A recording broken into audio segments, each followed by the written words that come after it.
Oi pessoal, sejam bem-vindos a mais um vídeo do Plantão Geek. Eu sou a Miss Walker e hoje trazendo aqui pra vocês mais uma edição do Ask Miss, que seria basicamente aquele quadro que vocês me mandam perguntas e eu respondo. É muito simples. Antes de eu começar aqui a responder as perguntas, que por um sinal vocês podem fazer as perguntas do Ask Miss, comentando teorias e esse tipo de coisa, sempre no meu Instagram ou na aba comunidade do YouTube, tá? Então fiquem sempre atentos nesses dois pontos, que quando eu preciso de pessoas assim pra interagir, o Ask Miss, comentando teorias, etc., eu sempre peço ou na aba comunidade ou no Instagram. Então, se vocês ficarem ligeiros nesses dois pontos aí, vocês sempre vão participar. Mas antes de mais nada, não se esquece de se inscrever no canal e deixar um like, porque isso me ajuda muito. Compartilha esse vídeo pra todo mundo que você conhece que gosta de filmes, gosta de séries, gosta de Stranger Things, que é um nicho bem forte aqui do Plantão Geek. Inclusive, você pode dar uma olhadinha lá na loja do Plantão Geek, que tem várias estampas de Stranger Things, tem muita coisa legal lá, né, pro pessoal que curte essa série. E também tem a função Seja Membro do Plantão Geek, que tem vários benefícios legais pro pessoal que assinar. Tem assinatura de R$ 2,99 e R$ 7,99. Você pode clicar aí embaixo pra você ver todos os benefícios antes de você assinar qualquer coisa, caso você tenha interesse, tá bom? Sem mais delongas, vamos começar a edição de hoje do Ask Miss. Vamos nessa! Rafael, por que as cenas das séries e filmes não são gravadas na ordem cronológica, na ordem que aparecem na série e no filme? Então, Rafael, nada mais é que uma forma mais prática de você filmar, porque imagina assim, se você pega uma série igual a Stranger Things.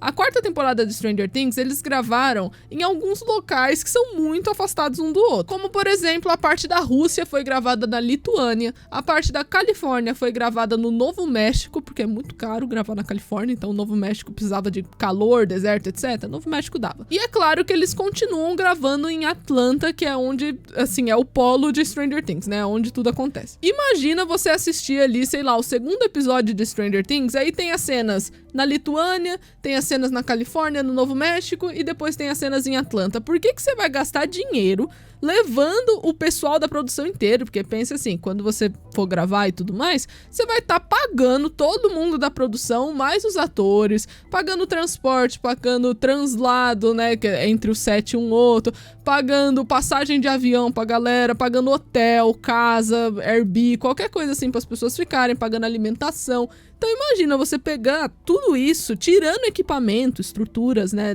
maquinário que você vai estar usando na sua série, e ficar transportando de um país para outro, de um estado para outro ali nos Estados Unidos. É muita coisa, né? Você vai lá, grava 3 cenas na Lituânia, depois pega tudo, volta ali pro Novo México.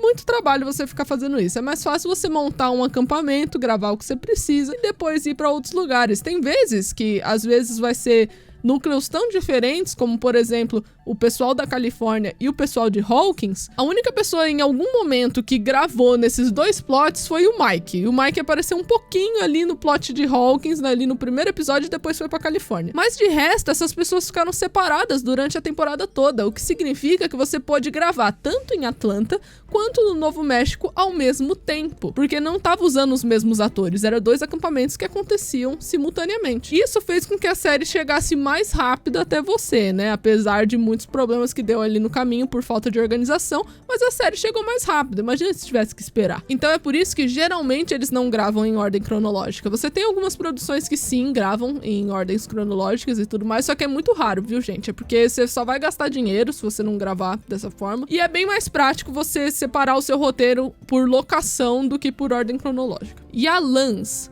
um filme que despertou completamente o seu interesse no audiovisual.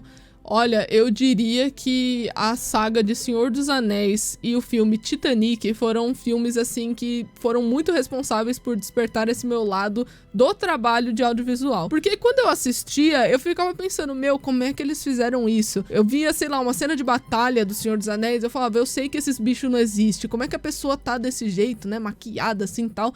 Como é que esses caras estão numas escadas indo pra batalha? Como é que eles estão coreografando as lutas dessa forma? Por que parece tão real, sendo que eu sei que é um filme, eu sei que não existe. E no Titanic é a mesma coisa, eu falei, nossa, tem esse navio, como é que eles estão simulando um navio, sabe, virar assim, pra se partir no meio depois, essas pessoas escorregarem pelo deck, era muito trabalho, assim, era muita coisa que me impressionava, que acabou por despertar esse meu lado aí no audiovisual. Sarah Souza 3. Miss, tem algum livro, filme ou série que te marcou e fez olhar pra vida de outro jeito? Olha, eu vou mencionar aqui um livro, tá? Que eu acabei de falar dos filmes de audiovisual, mas aqui eu acho que essa pergunta é um pouco mais pessoal. Um livro que me fez olhar a vida de outra forma seria com certeza O Pequeno Príncipe. Eu não gostei tanto, assim, da adaptação, eu acho que teve uma vibe completamente diferente, só que tem cenas do livro, que é a parte que parece que é mais stop motion ali no filme de O Pequeno Príncipe. Essas partes são idênticas ao do livro, mas o resto da animação, né, que é a história lá que envolve mais a menininha e tudo mais, foi completamente inventada, eu achei meio borocochô. Só que o livro do Pequeno Príncipe é um livro que toda vez que eu quero refletir um pouco, toda vez que acontece uma coisa muito importante na minha vida, eu sento e leio esse livro tudo de uma vez, porque ele é pequenininho assim, né, ele tem poucas páginas, e cada vez que eu leio eu interpreto uma coisa diferente, então com certeza seria O Pequeno Príncipe. Robert Brito. Miss, depois da formação em cinema, é possível trabalhar em quantas áreas? Por exemplo, roteiro, direção de arte. Pergunto isso pois quero cursar cinema também. Então, Robert Brito, uma coisa assim que eu só vou fazer uma correção muito rápida, mas que eu acho que vai chocar as pessoas, porque tem gente que não sabe disso. Sim, eu trabalho com cinema, eu trabalho com roteiro, né, direção de fotografia, análise técnica, todas as coisas que vocês já sabem. Só que eu não sou formada em cinema. Essa eu nem entendi. Eu sou formada em rádio, TV e internet, que é um curso de audiovisual. Isso significa que eu entendo, né, assim pelo curso, né, coisas envolvendo rádio, televisão, ou seja, novela, programas de auditório, reality show, qualquer coisa assim. E a parte de internet envolve os serviços de streaming, né, Netflix, HBO, Disney Plus, esse tipo de coisa. Ou seja, é produção audiovisual em qualquer mídia. É por isso que eu escolhi rádio e TV, para que eu tivesse mais opções. O cinema é muito nichado, é apenas cinema e eu não tenho dinheiro pra cursar só cinema. Nunca tive, então assim, no Brasil isso é um pouco complicado, então eu escolhi um curso que abrangia o audiovisual justamente para que eu tivesse mais opções. E respondendo a sua pergunta aqui, Robert, eu diria que, em teoria, você tem mais de 150 profissões possíveis no audiovisual. Porque, por exemplo, se a gente pegar uma categoria que você falou aqui, ó, direção de arte, você pode ser diretor, né, assistente de arte, né, o diretor de arte, assistente de arte, produtor de objetos, cenógrafo, maquiador, o que você vai estar focando em direção de arte? Porque quando você só coloca direção de arte, você tá falando de um monte de gente, um monte de pessoa que tá trabalhando nesse departamento. Então, só dentro da direção de arte, você já tem mais de 15 funções diferentes, sabe? Você tem pessoas que faz maquete pra quando precisa de maquete de alguma coisa. Você tem a galera que vai fazer o mood board, o storyboard de arte. Você tem várias pessoas envolvidas nisso. E isso é em cada categoria de audiovisual. Então, você cata roteiro, por exemplo, você tem o roteirista, você tem o assistente de roteiro, o roteirista-chefe, a pessoa que é focada ali em narrativa psicológica e várias outras coisas. Então, assim, com certeza, opção não vai te faltar. Bateu uma salva de palma aqui pro profissional. It's Pedro Ferreira. Você pretende lançar as continuações do seu livro anualmente ou algo assim? E você já terminou de escrever a saga? Se não, falta quanto? Pra quem não sabe, o Pedro está falando dos meus livros, que assim, o primeiro livro de uma saga de terror e suspense que eu tô fazendo aí, né, que eu escrevi, vai ser lançado no ano que vem. Eu tô publicando algumas novidades no Instagram e eu planejo fazer um vídeo de novidades falando desse assunto, né, uma coisa que eu quero muito fazer no Plantão Geek, é um dos meus sonhos, assim, eu poder falar desse processo, né. E assim, eu acho que o mundo perfeito seria um que eu conseguisse lançar anualmente os livros, mas eu não tenho certeza se isso vai ser possível, mas eu quero lançar o mais próximo possível um do outro, porque eu já escrevi tudo, já está tudo pronto, tem muitos anos, gente. Eu escrevi a saga toda tem muito tempo, eu só tô editando, ajustando algumas coisas, né, num formato mais apropriado, mas a história já tá escrita há muito tempo. Eu sei até mais ou menos quantos livros que vai dar, né, eu já falei, eu acho que inicialmente era uma trilogia, só que eu tive que dividir cada livro dessa trilogia, então acabou virando 6 livros, e eu sei exatamente o que vai acontecer em cada um deles, porque já está tudo escrito, então, com certeza, vocês podem esperar mais novidades disso. Anais Sena. Qual o maior erro que escritores de livros e filmes cometem? Olha, na minha opinião, eu acho que o maior erro que um roteirista ou um escritor pode cometer é fazer uma força antagônica, né, que seria o problema do seu filme, o vilão, etc. Qualquer coisa que atrapalhe o seu filme, né, os seus heróis, serem maiores do que esses heróis, né? Esse é um dos problemas que, por exemplo, Stranger Things tem. Porque quando isso acontece, isso acaba limitando muito o roteirista. Tem coisas que ele não vai, entre aspas, poder usar de forma apropriada porque ele criou uma força antagônica muito forte. Ei, Bruna Moraes. Miss, sobre o seu livro, tudo é ficção ou tem coisas verídicas? Tipo alguma história verdadeira que você se inspirou, até mesmo o nome de uma cidade, país, ou é tudo fictício? Então, Bruna, né, voltando aqui ao tópico do meu livro, os personagens principais ali são baseados em pessoas que eu conheço. Então, a base dele, algumas coisas da personalidade deles são baseadas em pessoas que eu conheço, mas o restante é tudo ficcional. As coisas que os personagens fazem é tudo ficcional. Apesar que tem alguns momentos que uma memória de um personagem, né? Você tem alguém comentando uma história, alguém replicando uma fala que eu ouvi na vida real. É uma história que eu fiquei sabendo de verdade, ou que eu realmente estava lá quando aconteceu, alguma coisa assim. Então você tem pequenos flertes com a realidade, mas eu diria que é uma história completamente ficcional. Metáfora o nome dessa caixa aí, Maurílio. John César, na sua visão, qual é o mais importante? Os personagens ou o público?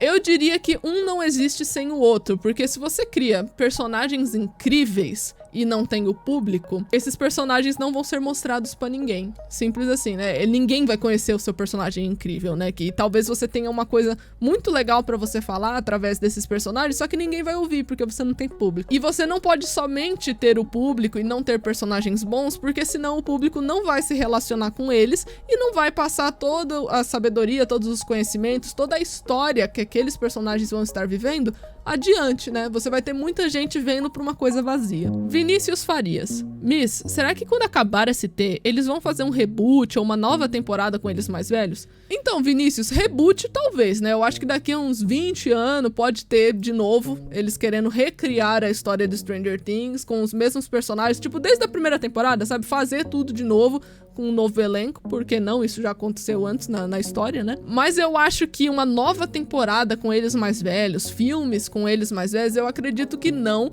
porque os próprios Duffer Brothers já comentaram, né? Já falaram que vai ser o final dessa história deles, vai ser o final desses personagens, não vai ter mais eles em nada, nem o spin-off, né, as séries derivadas que vai sair de Stranger Things, não vai retratar coisas e pessoas que a gente já conhece, pelo que eles falaram. Cauã, como que acha que vai começar a 5ª temporada de ST? Um abraço, Miss. Então, Cauã, no vídeo sobre os fatos da 5ª temporada, que vai estar aparecendo aqui no card pra você dar uma olhadinha, eu comentei que os Duffers, eles já têm ali os primeiros 20 minutos escritos, né? Eles já sabem mais ou menos o que eles querem fazer, eles têm já o começo e o final, né? De acordo com eles mesmos. E eles disseram que eles vão começar a 5ª temporada exatamente onde a 4ª parou. Então já vai começar ali no 220, né?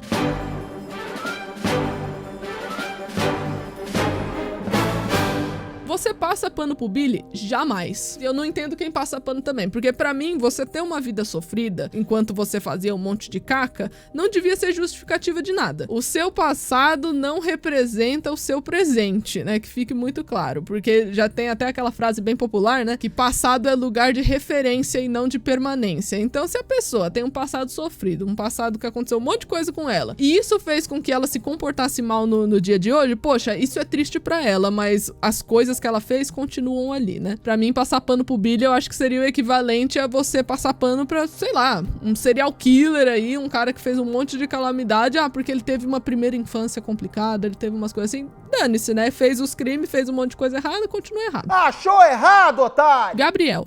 Oi, Miss, uma pergunta meio boba, mas você já teve experiência com RPG de mesa? Se sim, como foi? Gabriel, não é uma pergunta boba, de forma alguma, não existem perguntas bobas. Mas eu nunca tive experiência com RPG de mesa. Na verdade, eu não saberia nem onde começar, eu não faço ideia como é que funciona um RPG de mesa, mas eu acho que eu gostaria de participar de um. Luiz Felipe, Miss, qual série, na sua opinião, seria perfeita pra ser adaptada pra um jogo de videogame? Nossa, uma série pra virar um jogo de videogame? Que coisa inusitada, né? Geralmente é um videogame que vira uma série. Deixa eu ver, uma série pra virar videogame? Eu acho que Stranger Things podia dar uma série de jogos legal da Telltale Games, por exemplo. A Telltale é bem conhecida por fazer jogos de múltipla escolha que são muito legais, eu sou muito apaixonada por isso. Inclusive, se eu não me engano, teve uma época que teve um rumor que a Telltale ia fazer um jogo de Stranger Things, né, que seria nessa mesma vibe que eles estão acostumados, só que aí a Telltale tinha falido, e aí depois ela voltou de novo e resolveu investir em outra coisa, se eu não me engano investiu em The Walking Dead, né, que tem uma série de jogos aí de The Walking Dead na Telltale.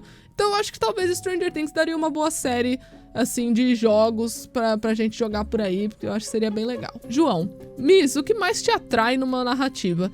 O que mais me atrai numa narrativa é aquilo que eu sou especialista, né? Que é a narrativa psicológica. As motivações do personagem. Por que que ele faz aquilo que ele faz. Porque não necessariamente eu vou concordar com o que ele tá fazendo, só que eu amo entender como é que funciona a mente humana, como é que funciona toda essa psicologia, né? E quando é um personagem ficcional, significa que alguém está construindo aquela psicologia. Por que que ele se comporta assim, o que que ele tá pensando, quais são os seus valores, esse tipo de coisa. Inclusive, quem se interessar por esse assunto, tem vídeo aqui no Plantão Geek sobre isso também, que tá aparecendo aqui no card. Então, com certeza, eu acho que isso é o que mais me atrai numa narrativa.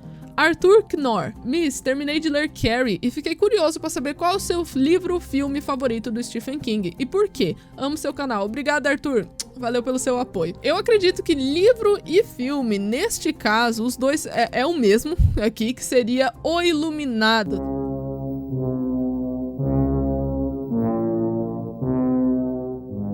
É um dos meus filmes favoritos da vida, inclusive, seria o Iluminado e os livros também. Na verdade, o livro, né, do Iluminado. Porque, como eu tinha dito, acabei de falar, né, nessa última resposta aí, eu amo narrativa psicológica e eu acho muito complexo a narrativa do Jack Torrance. Tanto que esse sobrenome do Jack é uma referência no meu próprio livro, né? Tem uma coisa, né, eu diria que é um colégio que tem ali no nome grandioso, assim, do colégio, tem ali no meio Torrance também, que é uma referência ao Stephen King. E eu gosto muito porque tem essa dualidade do Jack Torrance, né, que é o protagonista ali do Iluminado. No livro fica muito mais evidente que o filme. No filme parece só que ele é doidão e pronto. Eu quebrei porque eu tava muito doido, meu velho. Mas no livro você vê, você tá dentro da cabeça dele, você tá vendo a loucura que ele tá vendo e as coisas que ele tá lutando contra, né? Então eu diria que Iluminado seria o meu filme / livro favorito do Stephen King. Laura Maria. Miss, você acha que na 5ª temporada de ST vamos ver mais interações da Eleven com o Lucas, tipo sobre o coma da Max e tudo mais? Sim, Laura, eu acredito que sim, porque os Duffers também disseram no vídeo ali sobre os fatos da 5ª temporada, eu falo sobre isso também, né, que já tá aqui no card. Eles falaram que eles queriam voltar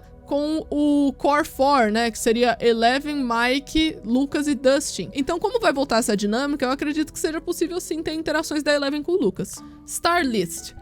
Miss, eu não sei se é uma pergunta muito pessoal, mas seguir cinema e audiovisual é um bom emprego que garante boas condições financeiras ou pode ser um risco seguir essa área? Eu pretendo muito seguir, mas tenho muitas dúvidas. Um abraço, gosto muito do seu canal, continua assim. Muito obrigada, Star. Um abraço pra você também. A profissão de audiovisual, vou ser franca com vocês. No Brasil, arte não é valorizado. Então, qualquer coisa que você escolher que seja nesse segmento de arte, né, seja ator, roteirista, pintor, né, qualquer coisa que segue no ramo artístico, vai ser difícil de ser valorizado. Só que, por sua vez, a sua maior ferramenta vai ser a criatividade. E hoje a gente vive numa época muito moderna, então, por exemplo, é fácil você, digamos assim, né, entre aspas, ser um produtor de um conteúdo audiovisual. É fácil você expor as suas ideias com os recursos que você tem hoje. Por exemplo, você quer criar conteúdo pra alguma coisa? Qualquer coisa. Você quer criar conteúdo? Pega o seu celular, grava, assim, você não precisa nem de um microfone como esse aqui. Grava alguma coisa interessante de você falando, você consegue lançar um podcast sobre isso. Pega a câmera do seu celular mesmo, coloca em um lugar, tem celular que tem umas câmeras tão boas hoje, sabe? Você consegue começar a criar conteúdo para uma plataforma. Você vê hoje em dia, né? Eu sei que muita gente brinca assim, fala mal de TikToker, de gente que cria Reels, esse tipo de coisa. Só que essas pessoas, você tem muitos artistas no meio dessa galera aí. Obrigado, meu Deus!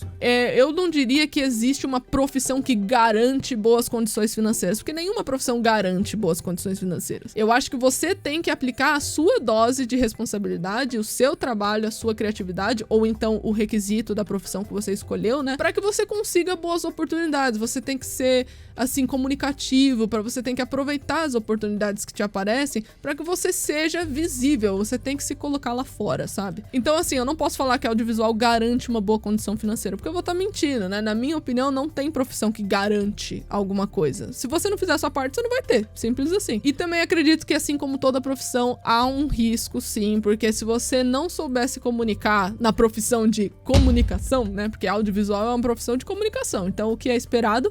Comunicação. Se você não saber se comunicar, se você não falar com as pessoas certas, né? Porque infelizmente você tem muitas panelas de comunicação aqui no Brasil. Você pode ter que começar a trabalhar em outras coisas que pode ou não envolver o seu trabalho principal, né? Pode ou não envolver alguma coisa. Por exemplo, eu trabalho com cinema, análise técnica, esse tipo de coisa. Eu já escrevi muita coisa, já escrevi redação, várias coisas assim, né? Envolvendo o meu trabalho. Só que enquanto eu trabalhava com cinema, eu já trabalhei, por exemplo, como analista de comunicação de empresa, que é aquelas pessoas que dá feedback em reações de rede social. Boa pra nós. Eu já tive épocas na minha vida, e o pessoal já sabe disso até, que eu tinha 2, 3 empregos ao mesmo tempo. Achou que eu tava brincando? Só que na minha perspectiva, eu acordo todo dia querendo fazer o que eu faço, sabe? Eu sou apaixonada por universo de audiovisual, mudou a minha vida positivamente, é uma coisa que eu tenho gosto em fazer. Pra mim não é um desperdício eu lutar muito mais pra eu conseguir o que eu quero, por eu ter escolhido o meio artístico. Mas é com essa resposta que eu encerro o vídeo de hoje. Eu espero que vocês tenham gostado. Não se esquece de se inscrever no canal e deixar um like, porque isso me ajuda muito. Compartilha esse vídeo pra todo mundo que gosta de Stranger Things, gosta de filmes, séries e esse tipo de coisa. E eu vejo vocês no próximo vídeo. Tchau!